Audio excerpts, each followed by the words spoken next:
اہم مسلم ملک کے طور پر G20 کا جو ہے وہ رکن ہے. تو اس تمام صورتحال پر اگر ہم بات کریں تو بھارت جو ہے وہ بنیادی طور پر عالمی برادری کو گمراہ کرنے کی کوشش کر رہا ہے. اسی تمام صورتحال پر ہم بات کر لیتے ہیں. قاسم مجید صاحب ہمیں جوائن کر رہے ہیں اس وقت ٹیلی فون لائن پر. آپ ممبر ہیں قانون ساز اسمبلی آزاد جموں و کشمیر کے اور پاکستان پیپلز پارٹی سے آپ کا تعلق ہے. ان سے بات کرتے ہیں. السلام علیکم سر.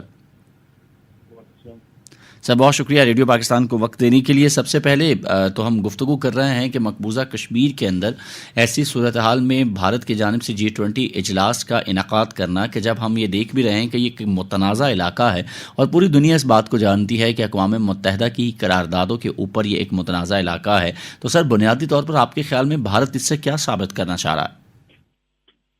بسم اللہ الرحمن الرحیم. سب سے پہلے تو میں آپ کا شکریہ ادا کرتا ہوں ریڈیو پاکستان کا اور آپ کی پوری ٹیم. جہاں تک آپ کے سوال کا تعلق ہے جو G20 کانفرنس سری نگر میں بھارت کروا رہا ہے, آج سے 2-3 سال پہلے آپ دیکھیں 2 اگست 2019 میں جب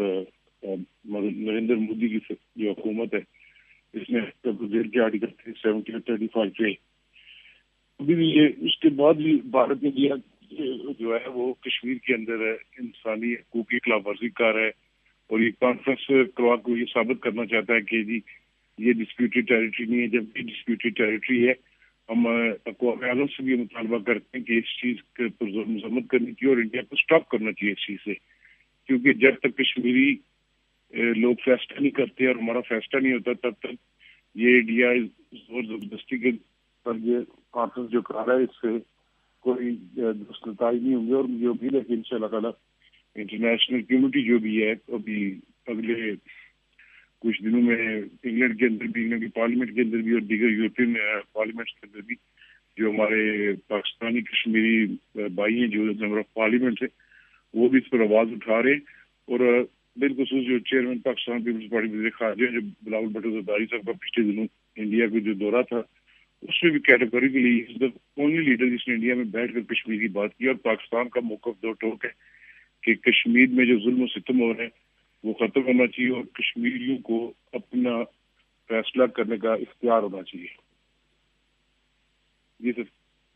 سر اس کے ساتھ ساتھ سر یہ بھی فرمائیے گا کہ اس وقت ہم جو صورتحال اس وقت دیکھ رہے ہیں مقبوضہ جموں و کشمیر کے اندر, اس میں اگر ہم G20 ممالک کی بات کریں تو اس میں 3 اسلامی ممالک جو ہیں وہ بھی شامل ہیں. ترکی اس کا حصہ ہے, سعودی عرب اس کا حصہ ہے, ملیشیا اس کا حصہ ہے. آپ سمجھتے ہیں کہ اس سے پہلے ترک صدر جو ہیں رجب طیب اردوان وہ بڑا کیٹیگورکلی اس حوالے سے جو ہے وہ اعلان کر چکے ہیں کہ ان کا جو موقف ہے وہی پاکستان کا موقف ہے اور کشمیر کے معاملے پہ جو پاکستان کی رائے ہے وہی ترکی کی رائے ہے. تو آپ سمجھتے ہیں کہ ایٹ لیسٹ ان مسلم ممالک کو جو ہے اس اجلاس کا بائیکاٹ کرنا چاہیے؟ بائیکاٹ پہلی بات کرنا چاہیے. اگر وہ بائیکاٹ نہیں کرتے, اگر وہ اٹمپٹ بھی کرتے G20 کانفرنس کے اندر وہ پارٹیسپیٹ بھی کرتے تو ادھر بھی پوری امید ہے کہ ٹرکش پریزیڈنٹ, سعودی عربین اور ملیشین جو ہے یہ مجھے امید ہے کہ بحثیت مسلمان بھی اور بحثیت انسان بھی جو پاکستان کا موقف ہے, جو کشمیریوں کا موقف ہے, وہ اس پر بات کریں گے اور ہماری تائید کریں گے. امید پہلی بات یہ ہے کہ مسلمان ممالک کو اس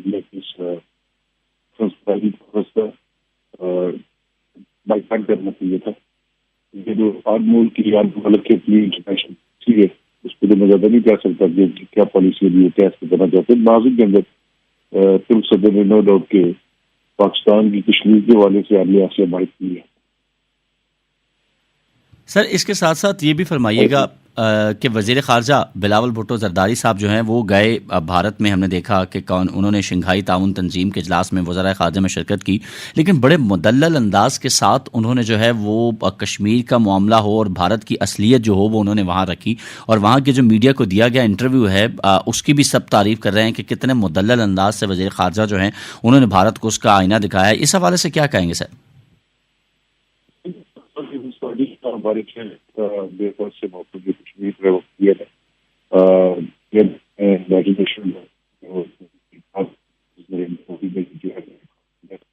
اور ابھی جو شنگھائی کانفرنس ہوئی ہے اس میں وزیر خارجہ کے طور پر ہوتی ہے, لیکن اس میں ہم پارٹیسپیٹ نہیں کرتے تو پھر بھی یہ اقتصاد میں زیادہ شرطہ اس کا نہیں آ سکا. تو جس طریقے سے وزیر خارجہ صاحب نے انڈیا کے اندر بیٹھ کر کشمیر کی بات کی ہے, پاکستانی خارجہ پالیسی پہ بات کی ہے, اور بالکل پتہ چائنا ہمارا زرینہ ساتھی ہے, دوست ہے ہمارا, بلائے گی کانفرنس میں جو ایک اچھا میسج دیا اور انٹرنیشنل میڈیا نے اور نیشنل میڈیا نے بھی اس کو بڑا اپریشیٹ کیا، بالکل کیا کہ انڈین میڈیا بھی آپ دیکھ رہے کہ بڑا مثال کرتی ہے وزیر خارجہ بلاول بھٹو زرداری صاحب کا انٹرویو لینے کے لیے، ہم سے گفتگو کرنے کے لیے، اور وہاں پر بھی ہمارے وزیر خارجہ نے انڈیا کا چہرہ بے نقاب کیا ہے کہ انسانیت دشمن یہ حکومت بیٹھی ہوئی انڈیا کے اندر، ان کا جو وزیر خارجہ کے کاؤنٹر پارٹ تھا اس کا بھی، وہ ٹائمس آف انڈیا کا بھی۔ امید ہے اس سے جو کانفرنس ہوئی ہے، جو شنگھائی کانفرنس کے نتائج پازیٹیو نتائج آئیں گے ملک پاکستان کے لیے بھی اور بالخصوص جموں کشمیر کے لیے۔ ٹھیک ہے سر، بہت بہت شکریہ۔ قاسم مجید صاحب، ممبر قانون ساز اسمبلی آزاد جموں کشمیر پاکستان پیپلز پارٹی سے آپ کا تعلق ہے، آپ ہمارے ساتھ موجود تھے آپ کے وقت کے لیے۔ سامعین مکرم، مقبوضہ جموں کشمیر کے اندر اگر ہم تمام تر صورتحال کے حوالے سے بات کریں تو یقینی طور پر یہ ایک ایسا موقع ہے G20 اجلاس کے حوالے سے اگر بات کی جائے کہ اس میں خاص طور پر جو مسلم ممالک ہیں ان کا کی طرف سے جو بائیکاٹ کیا جانا جو ہے وہ بھی اتنا ہی ضروری ہے۔ جس طرح ترکی جو ہے یہ پاکستان کا موقف جو ہے اس کی تائید کر چکا ہے، اسی طریقے سے ترکی کے ساتھ ساتھ اگر ہم بات کریں تو سعودی عرب جو ہے اس نے بھی کشمیر کے معاملے پر پاکستان کے ساتھ جو ہے وہ اتفاق کیا ہے، لیکن اس وقت بھی ہمیں چین اور ترکی کی حمایت جو ہے ساتھ ساتھ وہ بھی حاصل ہے، اور انڈونیشیا بھی اس معاملے میں اگر دیکھا جائے تو وہ پاکستان کا ہم نوا ہے۔ اگر سعودی عرب جو ہے وہ بھی ڈٹ جاتا ہے تو بھارت کے لیے سری نگر میں اس کانفرنس کا انعقاد جو ہے وہ یقینی طور پر جو ہے وہ ممکن نہیں ہو سکے گا۔ اگر ہم اقوام متحدہ دیگر علاقائی اور بین الاقوامی تنظیمیں جو ہیں ان کی اگر ہم بات کریں اور بین الاقوامی فورمز پر بھارت کے جو مضبوط مقاصد ہیں پس پردہ عزائم اور ہندوتوا ایجنڈے کو بے نقاب کرنے کے لیے پاکستان کی جانب سے جو سفارتی کوششیں جو ہیں وہ کی جا رہی ہیں، اس صورتحال کے پیش نظر اگر ہم بات کریں تو بھارت کی اس جارحانہ خارجہ پالیسی جو ہے اس کے جواب میں اگر دیکھا جائے تو یقینی طور پر پاکستان جو اقدامات کر رہا ہے ایک مضبوط موقف کے ساتھ بھارتی سازشوں کا پردہ چاک کرنے کے لیے پاکستان جو ہے وہ متحرک ہے اور سرگرم بھی ہے۔ اس کے ساتھ ساتھ ہم یہ دیکھ رہے ہیں کہ جرمنی سے بھی پاکستان کے ایک بہت اچھے جو ہیں وہ تعلقات ہیں، بہت اچھے جرمنی کے ساتھ پاکستان کے جو ہیں وہ ریلیشن شپ ہیں، اور ساتھ ہی ساتھ جو ہے ہم اگر بات کریں تو جرمنی کے ساتھ بھی اگر پاکستان جو ہے یقینی طور پر اپنے قریبی دوست ممالک جو ہیں ان کو اگر وہ آمادہ کر لیتا ہے اور بھارت پر دباؤ ڈالا جاتا ہے کہ وہ یہ اہم کانفرنس جو ہے وہ کشمیر کے متنازع علاقے میں نہ کروائے، تو اس سے یقینی طور پر دیگر جو یورپین یونین کے ممالک ہیں وہ بھی بھارت جو ہے وہ بدترین انسانی حقوق جو ہیں وہاں پر بھارت بدترین انسانی حقوق بھارت جو کر رہا ہے وہاں پر، اور وہاں کی جو پامالی کی جا رہی انسانی حقوق کی اور سیاسی حقوق کے جو خلاف ورزیوں سے آگاہ کر رہا ہے، انہیں بھی یقینی طور پر سری نگر میں G20 سربراہ کانفرنس کے انعقاد پر بھارت سے مقام کی تبدیلی جو ہے اس پر زور دینا چاہیے۔ اس کے علاوہ اگر ہم دیکھیں تو صدر آزاد جموں کشمیر جو ہیں وہ بیرسٹر سلطان محمود چودھری اور آل پارٹیز حریت کانفرنس جو ہے اس نے بھی ایوان صدر کشمیر ہاؤس اسلام آباد میں منعقد ہونے والے اجلاس میں مشترکہ طور پر یہ فیصلہ جو ہے وہ کیا ہے کہ 22 مئی کو سری نگر میں ہونے والی جو G20 کانفرنس ہے اس کے موقع پر آزاد کشمیر اور مقبوضہ کشمیر جو ہے اس میں مکمل جو ہے وہ ہڑتال کی جائے گی، اور ساتھ ہی ساتھ اس موقع پر دنیا بھر میں مقیم کشمیری جو ہیں وہ new York, London, Washington, Brussels, Geneva اور دیگر جو ممالک ہیں ان کے دارالحکومتوں میں بھرپور احتجاجی مظاہرے جو ہیں وہ کریں گے۔ اور اس کے علاوہ صدر جو ہیں وہ ریاست بیرسٹر سلطان نے بھی G20 کانفرنس میں شریک ممالک جو ہیں ان کو شرکت سے روکنے کے لیے G20 ممالک اسلام آباد میں تعینات جو سفیر ہیں ان کو بھی ایک خط لکھا ہے، اور G20 ممالک کے سفیروں کو مقبوضہ کشمیر میں بھارت کی طرف سے جاری جو ریشہ دوانیاں ہیں ان سے بھی جو ہے وہ آگاہ کیا گیا ہے۔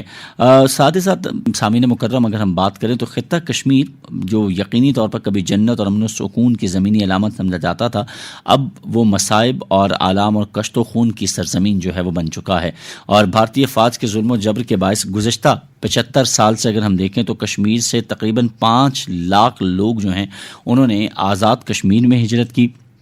یا وہ پاکستان آئے ہیں، جن کی تعداد وقت کے ساتھ ساتھ بڑھتے ہوئے آج تقریباً 25 لاکھ کے قریب جو ہے وہ پہنچ چکی ہے۔ اور بھارت قبضہ ہے جو ہے بھارتی قبضہ، اس کی اگر ہم بات کریں تو کشمیریوں کی جد و جہد آزادی جو ہے اس کو بھارتی قبضہ نہ پہلے کبھی ختم کر سکا ہے، اور آج بھی کشمیری عوام جو ہے وہ بھارتی مظالم کے باوجود اپنی جد و جہد جو ہے وہ جاری رکھے ہوئے ہیں، اور تاریخی اور تہذیبی، مذہبی، ثقافتی ہو، سیاسی ہو یا سماجی طور پر ہر ایک رشتے کی گہرائی میں کشمیر کا جو ہے وہ کوئی بھی تعلق ہے اگر دیکھا جائے تو وہ بھارت سے نہیں بنتا ہے، لیکن پھر بھی بھارت جو ہے وہ کشمیر پر قابض ہے۔ 76 سال گزرنے کے باوجود پاکستان کے لیے کشمیریوں کے جوش و جذبے میں کمی کے بجائے ہم دیکھ رہے ہیں کہ یہ اضافہ ہی ہوا ہے، کیونکہ کشمیر میں بسنے والے لوگوں کا دل جو ہے اور خون کا رشتہ جو ہے وہ پاکستان کے مسلمانوں سے جڑا ہوا ہے، اور آج بھی کشمیر کے اندر جب کوئی شہید ہوتا ہے تو اس کو پاکستانی پرچم لپیٹ کر اس کے اندر دفن کیا جاتا ہے، اور یہ اس بات کی جو ہے یہ علامت ہے کہ پاکستان جو ہے وہ ہمیشہ کشمیریوں کے دل میں جو ہے وہ بستا تھا اور کشمیری جو ہیں وہ پاکستان کے دل میں جو ہے وہ بستے ہیں۔ جموں کشمیر کے حوالے سے اگر ہم بات کریں تو یقینی طور پر یہ ممالک جو ہیں، خاص طور پر مسلم ممالک، اگر ہم بات کریں ترکی کی بات کریں، ملیشیا کی بات کریں، ہم سعودی عرب کی بات کریں، یہ وہ ممالک ہیں کہ جنہوں نے پاکستان کے موقف کی ہمیشہ حمایت کی ہے، اور کشمیر کے معاملے پر جو ہے وہ خاص طور پر ہم نے دیکھا کہ ان ممالک کی جانب سے پاکستان کے موقف کو سراہا گیا ہے اور مقبوضہ جموں کشمیر کی عوام کے ساتھ جو ہے وہ اظہار یکجہتی کیا گیا ہے۔ یقینی طور پر ضرورت جو ہے وہ اس امر کی ہے کہ تمام G20 ممالک جو ہیں وہ اس حوالے سے بھارت جس طریقے سے ایک لابی کرنا چاہ رہا ہے، بھارت جس طریقے سے مقبوضہ جموں کشمیر کے اندر سب اچھا ہے کہ دکھانے کی ناکام کوشش کر رہا ہے، اس کا پردہ جو ہے وہ فاش کیا جائے۔ مزید بات کرتے ہیں، ہمارے ساتھ شیخ عبد المتین صاحب ہمیں ٹیلی فون لائن پر جوائن کر رہے ہیں۔ آپ جنرل سیکرٹری ہیں آل پاکستان جموں اینڈ کشمیر، آپ جنرل سیکرٹری ہیں کل جماعتی حریت کانفرنس آزاد جموں کشمیر کے، ان سے اس حوالے سے بات کرتے ہیں۔ السلام علیکم سر۔ وعلیکم السلام ورحمۃ اللہ۔ سر بہت شکریہ ریڈیو پاکستان کو وقت دینے کے لیے۔ G20 اجلاس کے حوالے سے ہم گفتگو کر رہے ہیں کہ بھارت اپنی جانب سے دنیا کے ممالک کو وہاں اکٹھا کر کے شاید یہ دکھلانے کی کوشش کر رہا ہے کہ وہاں پر سب ٹھیک ہے، لیکن حقیقی طور پر ہم دیکھ رہے ہیں کہ جس طریقے سے پکڑ دھکڑ کا عمل جاری ہے اور جہاں کشمیریوں کو شہید کیا جا رہا ہے، وہاں پہ دنیا میں ایک سب سے بڑی انسانی جیل میں اس کو جس طریقے سے تبدیل کر دیا گیا ہے، کیا آپ سمجھتے ہیں کہ اس حوالے سے دنیا کے ان ممالک کو جو ہے وہ بھارت سے جواب طلب کرنا چاہیے بنسبت اس کے کہ وہ اس کانفرنس میں شرکت کریں؟ دیکھیں، جہاں تک آپ کے سوال کا تعلق ہے، جو یہ دنیا ہے جس کے بارے میں آپ نے کہا ہے، بالکل ایسا ان کو کر لینا چاہیے۔ کیوں کر لینا چاہیے؟ کیونکہ اس کی بنیادی وجہ یہ ہے کہ کشمیر کا جو مسئلہ ہے یہ کوئی دو طرفہ مسئلہ نہیں ہے، یہ کوئی ہندوستان اور پاکستان کے درمیان مسئلہ نہیں ہے، یہ کوئی سرحدی مسئلہ نہیں ہے، یہ کوئی علاقائی مسئلہ نہیں ہے، بلکہ ایک یہ بین الاقوامی مسئلہ ہے۔ اور جو لوگ اس میں شرکت کر رہے ہیں، جو ممالک اس میں شرکت کر رہے ہیں، وہ اقوام متحدہ کے اس کے سگنیٹریز بھی ہیں، تو اس لیے بالکل ان کو یہ کرنا چاہیے، لیکن انفارچونیٹلی جو ہے وہ نہیں کیا جا رہا ہے۔ جہاں تک تعلق ہے بھارت کا، بھارت اصل میں کیا کرنا چاہتا ہے؟ بھارت اصل میں ایک دفعہ پھر دنیا کو گمراہ کرنا چاہتا ہے، اور بھارت ایک دفعہ پھر جھوٹ کا سہارا لینا چاہتا ہے، بھارت پھر ایک دفعہ یعنی یہ غلط پروپیگنڈا کر رہا ہے۔ اور وہ کیا ہے؟ وہ یہ ہے کہ مقبوضہ کشمیر میں سب کچھ ٹھیک ہے۔ اچھا جی، مقبوضہ کشمیر میں سب کچھ ٹھیک ہے تو آپ روز بروز کیوں اضافہ کر رہے ہیں اپنے فوج میں؟ اگر سب کچھ ٹھیک ہے تو گھر گھر آپ کیوں تلاشی کر رہے ہیں جو روز کا آپ نے معمول بنایا ہے؟ اگر آپ وہاں پہ سب کچھ ٹھیک ہے تو آپ پکڑ دکڑ کی یہ جو کاروائی ہے یہ کیوں جاری رکھے ہوئے ہیں؟ تو اگر سب کچھ ٹھیک ہے تو پھر یہ چیزیں کیوں کر رہے ہیں؟ اور خاص کر یہ جو G20 کا اجلاس ہے جس میں انہوں نے کہا کہ وہ جو وہاں پہ لوگ آئیں گے 22 سے 24 مئی کے درمیان، تو اس میں ایک تو یہ ہے کہ کیونکہ ہم آزادی پسند لوگ ہیں، ہم تحریک پسند لوگ ہیں، آپ ان لوگوں کو دیکھیں جو یہ کبھی کہتے تھے کہ بھارت ہمارے لیے بہتر ہے، جو کٹھ پتلی وزراء اعلیٰ بھی رہے ہیں، انہوں نے اس کا نام کیا دیا ہے؟ فاروق عبداللہ نے کہا یہ ایک کھیل تماشا ہے، اور یہ محبوبہ مفتی صاحبہ نے کیا کہا، عمر عبداللہ صاحب نے کیا کہا، یہ جو وزراء اعلیٰ رہے ہیں، باقیوں کی میں بات نہیں کروں گا جو منسٹرز اور دوسرے رہے ہیں، تو یہ سب چیزیں ہیں کہ یعنی یہ جو ان کے اپنے لوگ ہیں جو یہ کچھ کہہ رہے۔ اگر وہاں سب کچھ ٹھیک ہے تو آپ ابھی دیکھ لیجئے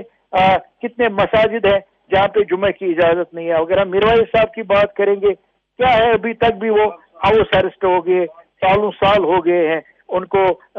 مطلب جامع مسجد جو کہ ان کی آبائی ایک خاندانی ایک ورثہ ہے، وہاں پہ ان کو اجازت نہیں ہے نماز پڑھانے کی، وہاں خود نماز پڑھنے کی اجازت نہیں ہے، تبلیغ کرنے کی اجازت نہیں ہے۔ تو اس لیے ہم سمجھتے ہیں کہ یہ جو بھارت جو وہاں پہ یہ کر رہا ہے، یہ اس سے کوئی حل نکلنے والا نہیں ہے۔ یہ گمراہ تو دنیا کو کہہ سکتے ہم کریں گے، لیکن زیادہ دیر نہیں کر سکتے۔ اس کی بنیادی وجہ یہ ہے کہ بھارت اب ایکسپوز ہوا ہے ہر لحاظ سے، جو اس کی دعویٰ دار تھے وہ ہم ڈیموکریٹک ملک